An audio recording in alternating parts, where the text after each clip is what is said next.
এই এপিসোডে আমি ইকো ফাংশনটা নিয়ে আলোচনা করব। ইকো ফাংশনের কাজ হচ্ছে কোনো টেক্সটকে ব্রাউজারে আউটপুট করা।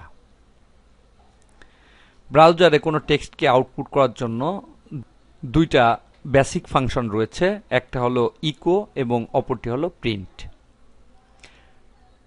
আমি এখানে ইকো সম্বন্ধে আলোচনা করব।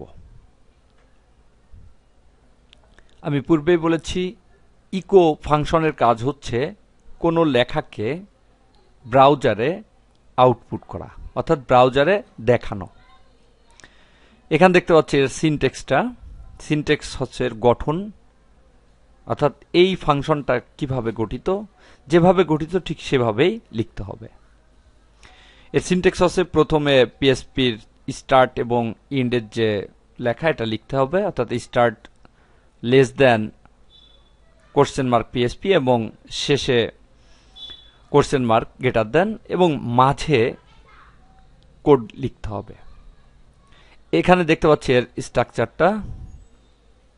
ইকো ফাংশনের স্ট্রাকচার হচ্ছে ইকো লিখে স্পেস দিয়ে ইনভার্টেড কমার মধ্যে যে টেক্সটটাকে আমি ব্রাউজারে আউটপুট করতে চাই সেই টেক্সট এখানে লিখতে হবে। এখানে দেখতে পাচ্ছি সাম টেক্সট এবং শেষে সেমিকোলন দিয়ে এই ইকো ফাংশনের কাজটাকে শেষ করে দিতে হবে। এখানে একটা এক্সাম্পল দেখা যাচ্ছে। এখানে লিখেছি ইকো ইনভার্টেড কমার মধ্যে লিখেছি হ্যালো বাংলাদেশ এবং সবার শেষে সেমিকোলন।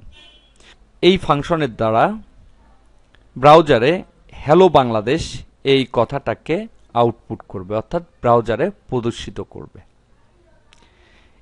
এটা হচ্ছে ইকো ফাংশনের কাজ, অর্থাৎ কোনো লেখাকে ব্রাউজারে প্রদর্শন করাই হচ্ছে ইকো ফাংশনের কাজ।